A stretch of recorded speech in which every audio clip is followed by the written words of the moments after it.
ये एक सवाल है और बहुत फ़िक्र में है लोगों की फ़िक्रें बढ़ती चली जा रही हैं कि अब रमज़ान शरीफ में रमज़ान में अलविदा जुमा आ रहा है, तो हमने जुमा अलविदा जुमे का क्या करना है और ये अलविदा जुमा हम कैसे अदा करेंगे, क्योंकि तरावियाँ भी घर पर ही पढ़ लिए।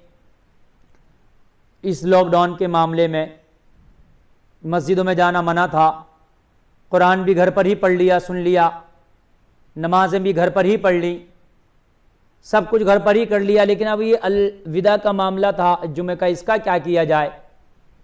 ये तो लोग अक्सर अपने शहरों की जामिया मस्जिद में या मस्जिदों में ही अदा किया जाता था, अब क्या किया जाए और इसमें कौन सा रास्ता इख्तियार किया जाए। तो मुअज़्ज़ज़ सामिईन, एक बात मैं आपको बता दूं, अलविदा जुमा ये विदा से है, यानी आखिरी जुमा रमज़ान का, उसको अलविदा जुमा कहा जाता है। यानी वो ख़ास आखिरी जुमा जो रमज़ान के आखिर में आता है, यानी उसके बाद रमज़ान के महीने में कोई जुमा नहीं आना है, उसको अलविदा जुमा कहा जाता है। तो कुछ लोगों की नज़र में उसकी अहमियत बहुत होती है। देखने में आता है कि जिसने कभी नमाज ना पढ़ी हो तो वो जुमा पढ़ लेता है, और जिसने जुमे भी ना पढ़े हो वो अलविदा जुमा ज़रूर पढ़ लेता है। देखने में आता है ये, और आपको भी मालूम होगा। तो वो उसकी अहमियत एक तो ये ज़्यादा समझता है कि भाई ये अलविदा जुमा है, इसका सवाब ज़्यादा है। तो देखिए मैं आपको बता दूं, रमज़ान में जितने भी जुमे आते हैं इस हैसियत से उसको अहमियत दी जाती है कि भाई वो रमज़ान का आखिरी जुमा है, जो एहतमाम करना है इसमें एहतमाम कर लो, और उसके बाद जुमा नहीं आने वाला रमज़ान में, फिर रमज़ान का महीना रुखसत हो जाएगा। इस वजह से उसका खास एहतमाम होता। लेकिन सवाब जितना रमज़ान में और जुमों का है उतना ही सवाब इस अलविदा जुमे का है, चूंकि रमज़ान का महीना पूरा महीना रमज़ान का रहमतों का बरकतों का महीना है, पूरा महीना रमज़ान का रहमतों बरकतों का है। तो रमज़ान के शुरू में हो, बीच में हो, आखिर में हो जुमा, वो एक ही बात है, उतना ही सवाब है। बस एहतमाम इसलिए होता है कि भाई तौबा कर लो, अब ये जुमा नहीं आने वाला, क्योंकि जुमे का दिन एक ख़ास दिन है, मुबारक दिन है, फिर रमज़ान में है तो तौबा ज़्यादा कबूल होने के चांसेस हैं जुमा के दिन। फिर रमज़ान में आ गया तो अब जो रह गया वो इसमें कबूल कर, अपनी तौबा कर ले और अपने गुनाहों की तलाफ़ी कर ले, नेक काम कर ले। तो इस हैसियत से इसमें ज़्यादा एहतमाम होते हैं। लेकिन ऐसा नहीं है कि इस जुमा को पढ़ने से सारे जुमा ख़त्म हो गए। रमज़ान का अलविदा का एक जुमा हमने पढ़ लिया तो अब हमने कोई नमाज पढ़ी नहीं पढ़ी और पूरा साल जुमे पढ़े नहीं पढ़े, एक अलविदा पढ़ने से हमारा ईमान रिचार्ज हो गया और उसकी वैलिडिटी 1 साल तक हो गई। बहुत से लोग ये सोचकर और एक ही जुमा पढ़ लिया, बहुत से लोग 8 दिन में जुमा पढ़ लेते हैं कि भाई हफ्ते भर का रिचार्ज हो गया। तो ये कोई टैरिफ थोड़ी नहीं है, ये मोबाइल का रिचार्ज थोड़ी नहीं है कि 28 दिन वाला कराओगे कि 24 दिन वाला कि 6 महीने वाला कि साल वाला। जो चीज जब फर्ज है वो जब ही फर्ज है, वो जब ही उसको पढ़ना है तभी वो अदा होगी। नमाज 5 वक्त की फर्ज है दिन और रात में, तो वो जब ही पढ़ना है, 5 ही वक्त है वो। जुमा पढ़ने से नमाज खत्म नहीं होगी और अलविदा पढ़ने से कोई और जुमा खत्म नहीं होगा। तो मुअज़्ज़ज़ सामीन, जब जुमा अलविदा आ रहा है इसी माहौल में लॉकडाउन के, तो अब हम क्या करें। तो मैं आपको बता दूं, जैसा रमजान की और जुमा थे वैसे ही इस अलविदा जुमा को भी शुमार करेंगे आप। यानी जैसे उलमा ने मुत्तफ़िक़ा तौर पर सारे उलमा ने यह फैसला लिया था और यह हुक्म जारी किया था कि जुमा के दिन सारे मुसलमान अपने घरों पर ज़ोहर की नमाज अदा करें फर्दन फर्दन, और मस्जिद में जितने लोगों को इजाज़त दी गई है उतने लोग जमात कर लें ताकि मस्जिद भी वीरान ना हो। यहां पर एक बात बता दूं, बहुत से लोगों ने यह बहुत गलती की है और इसके जिम्मेदार वो खुद हैं। प्रशासन की तरफ से 4-5 लोगों की छूट है भाई जुमा या नमाज तरावीह में, तो बहुत से लोग 4-5 भी नहीं पढ़ ले, उन्होंने जमातें ही तर्क कर दी, मस्जिद को वीरान कर दिया उन लोगों ने। यानी प्रशासन की तरफ से 4-5 की छूट आई तो उन्होंने उसको भी खत्म कर दिया। बहुत सी मस्जिदों में तरावीह नहीं हुई, बहुत सी मस्जिदों में जमातें ही नहीं हो रही, मस्जिद को ही वीरान कर दिया। तो उसके बारे में कान खोल के सुन लें, ये मस्जिद के जो मैन जिम्मेदार हैं, ये जिम्मेदारी उनकी है कि वो मस्जिद को वीरान ना करें, वक्त पर अजान भी पढ़वाएं, और जहां तक प्रशासन ने छूट दे रखी है 4-5 लोगों की, उतने लोगों से जमात भी कराएं, जुमा की हो, तरावी की हो या पंजवक्ता हो। खुदारा ऐसा ना करें। बहुत से लोगों ने तरावी मस्जिदों में कुरान तक नहीं हुए, इस साल मस्जिदों में तरावियां तक नहीं हो रही।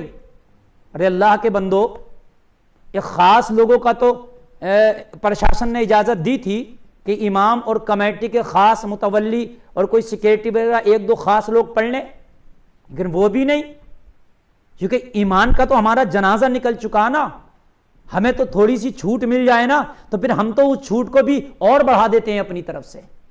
जहां तक मजबूरी है वहां तक उलमा ने इजाजत दी है, लेकिन जमात का मामला है, जमात कराएं। ऐसे ही जुमा के दिन मस्जिद में 4-5 लोगों से जमात करा लें, वीरान ना करें जुमा के दिन मस्जिद को, तरावी में मस्जिदों को वीरान ना करें। कुरान शरीफ भी नहीं सुन रहे बहुत से लोग, कुरान भी सुने। अरे भाई, एक हाफिज कुरान सुना रहा, 2-3-4 लोग उसके पीछे खड़े हो जाएं, क्या परेशानी है।